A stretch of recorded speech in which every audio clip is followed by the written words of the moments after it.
keep that picture on my wall, just to remind me how many boys and girls still need my help. Of course, there are fewer like that every year. I like to think about the many children I've helped and how much happier I've made them. As I sit here in my chair, oh, but you can't see me, can you? Let me make myself visible.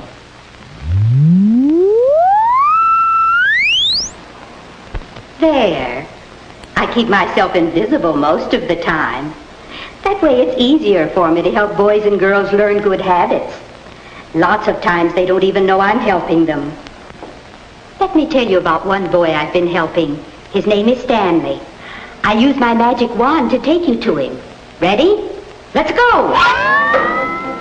I'd already helped Stanley a lot. He had many good habits. He washed his face at least twice a day and his hands 4 or 5 times a day. He did it every day without having to think about it, because it was a habit. But there was one habit Stanley hadn't learned yet.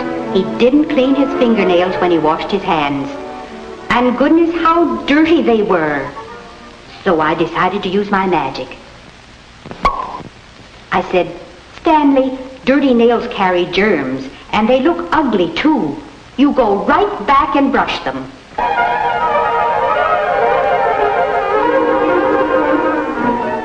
Stanley learned that a good scrubbing with a stiff fingernail brush every morning and night at least made his nails clean and neat.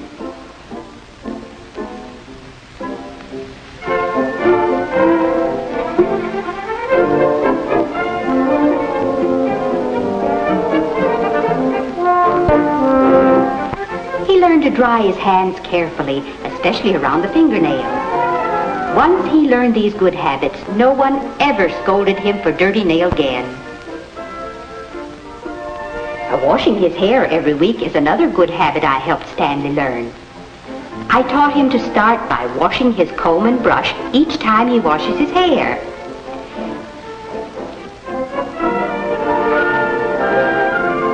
There are always hairs in a hairbrush. I'll tell you why in a moment. After they're out, he washes his comb and brush in soapy water and then rinses every bit of soap out. He washes his hair under the shower. Warm water, a mild soap or shampoo, and plenty of gentle rubbing is all it takes.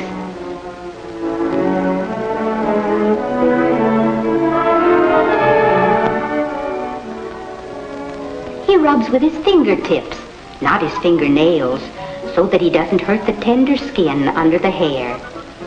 When he rinses out this rubbing, his hair is fairly clean, but not quite clean enough. Our soaping will really do the job.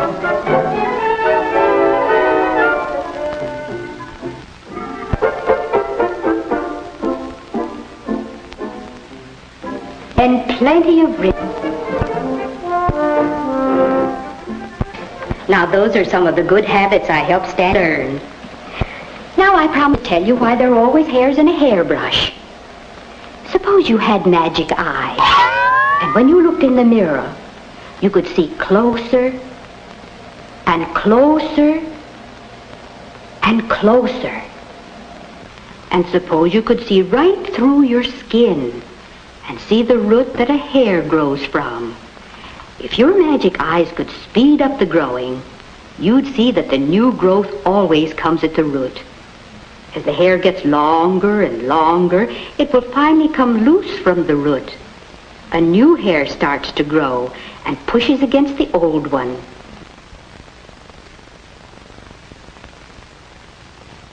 Brushing pulls out the old hair and leaves more room for the new one.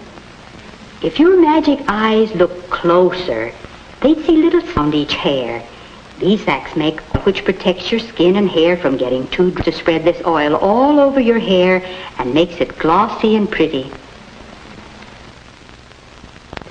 When this oil gets dirty, soap is used to it so it can be washed away, but every bit of the soap must be rinsed out afterwards, since any soap that's left will leave a dull film over your hair and keep it from pretty again. The nail grows from a root too, under the fold of skin at the base. The edge of the cuticle. Sometimes a bit of the skin forms a hangnail.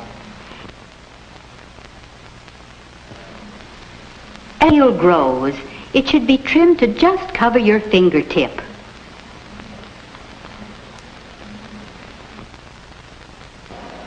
Now your hair can get sick. If you notice anything, be sure to tell your parents or teacher about it right away. It may be a disease called ringworm. It makes your head itch. Sometimes the hair falls out in patches. A doctor can help cure this disease.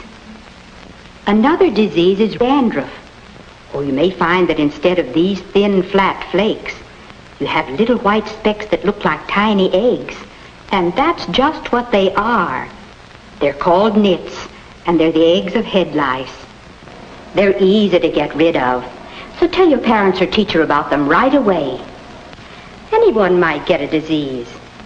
The best safeguard is to keep yourself clean. Don't use anybody's comb but your own, and don't wear anyone else's hat. Now, keeping clean is only part of caring for your hair and nails.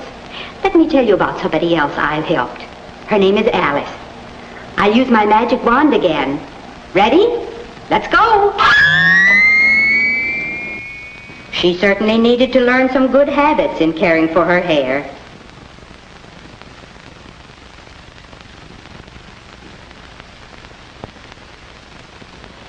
So I used my magic. I said, Alice, you go right back and brush your hair till it shines.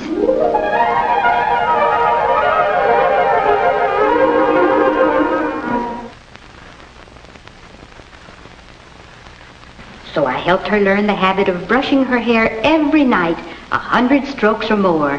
That sounds like a lot, doesn't it? But it's worth taking the time for. It makes hair gleam and glisten.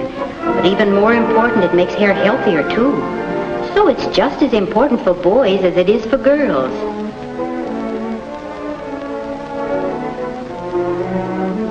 I've helped many boys and girls learn that habit.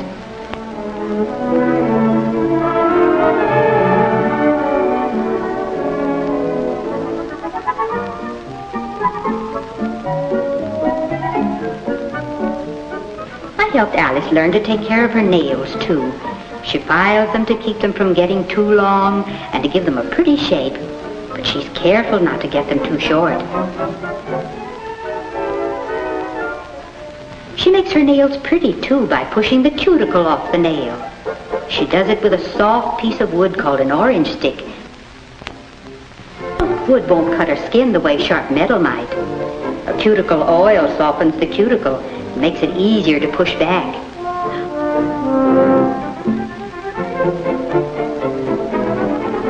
Oh, here's a hangnail. Hangnails are really nails.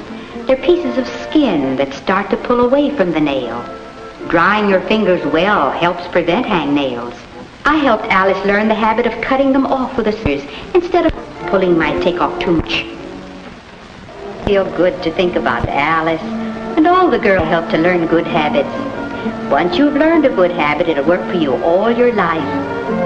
Such little things as brushing your nails clean when you wash your hands, hair every week, or oftener if it needs it, brushing your hair at strokes every day, whether you're a boy or girl, and keeping your nails trimmed, not too long and not too short. Those are some good habits that many boys and girls have already learned. But there are still some who need my help.